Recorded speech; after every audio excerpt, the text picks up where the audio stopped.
Hello Budget Peeps! Welcome sa ASK, Alamin kay Sec Kim, kung saan pinapadali natin ang usapang budget para sa bawat Pilipino.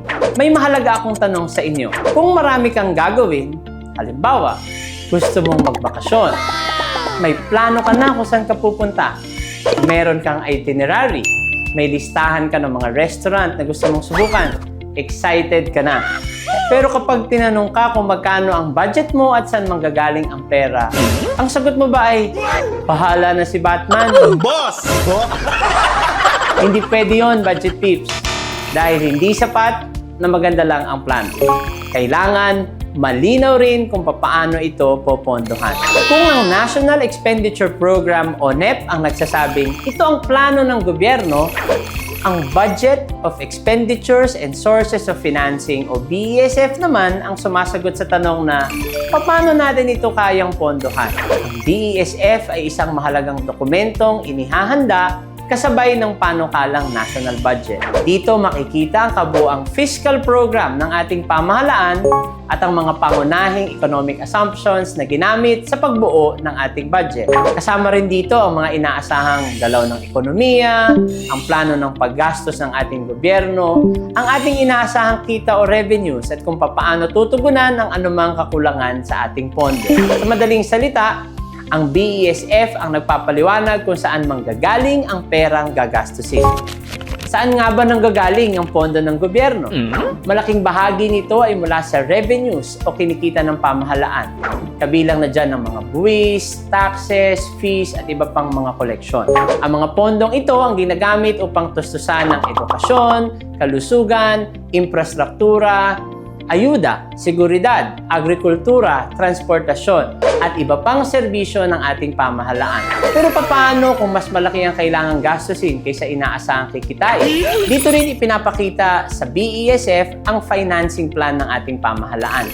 Maaaring mangailangan ng gobyerno ng financing o pangungutang upang mapunan ang ating fiscal deficit, lalo na upang matustusan hindi lang ang mahalagang programa kundi ang malaking mga infrastructure at capital projects ng ating pamahalaan.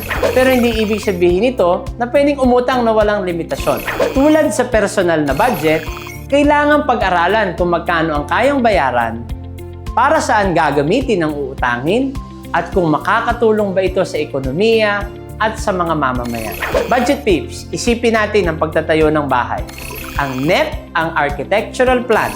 Nandun kung ilang kwarto ang itatayo, anong materyales ang gagamitin, at magkano ang kailangan para matapos ang bahay. Samantala, ang BESF, ang financial plan. Dito sasagutin ang mga tanong na magkano ang ipon natin, magkano ang inaasahang kita, may kailangan ba tayong hiramin, at kaya ba nating bayaran ang lahat ng hindi isinasakripisyo ang iba pang mahalagang pangangailangan. Hindi pwedeng may plano ka lang. Kailangan kaya mo ring pondohan. Mahalaga rin ang mga economic assumptions na nakapaloob sa BESF dahil nakakaapekto ang galaw ng ekonomiya sa kinikita at ginagastos ng ating pamahalaan. Halimbawa, kapag lumalago ang ekonomiya, maaaring tumaas ang kita ng mga negosyo at manggagawa at maaari ring lumaki ang makokolektang revenues ng ating gobyerno. Kapag naman nagbago ang presyo ng bilihin, interest rate, foreign exchange rate o presyo ng langis, maaari rin itong makaapekto sa halaga ng mga proyekto at serbisyo ng ating pamahalaan. Kaya naman ang ating national budget ay hindi basta binubuo gamit ang hula o pakiramdam. Nakabatay ito sa datos, economic projections, fiscal targets at masusing pag-aaral ng kakayahang pampinansyal ng ating bansa. At hindi rin maaaring basta magdesisyon ng gobyerno kung saan ilalaan ang pondo. May mga batas, patakaran at probisyon ng ating konstitusyon na kailangan nating sundin.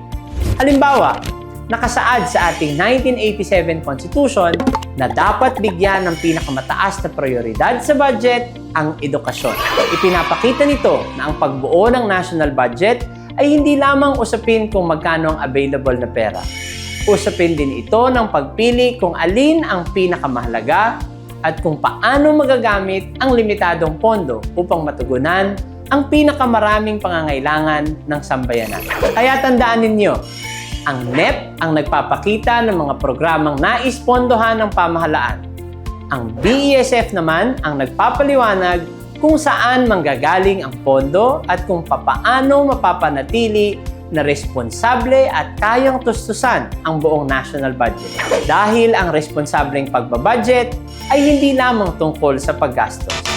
Ito ay tungkol din sa pagkakaroon ng sapat na kita, maingat na financing, at malinaw na plano upang mapanatiling matatag ang pananalapi ng bansa. Dito sa DBM, bawat gastusin, dapat may pagkukunan. Bawat plano, dapat kayang pondohan. At bawat piso, dapat gamitin ng responsable. Muli, ako si DBM Secretary Kim De Leon at ito ang ASK, Alamin kay Sec Kim, kung saan ang budget ay hindi dapat nakakalito, dapat naiintindihan ng bawat Pilipino. See you next week, Budget Peeps!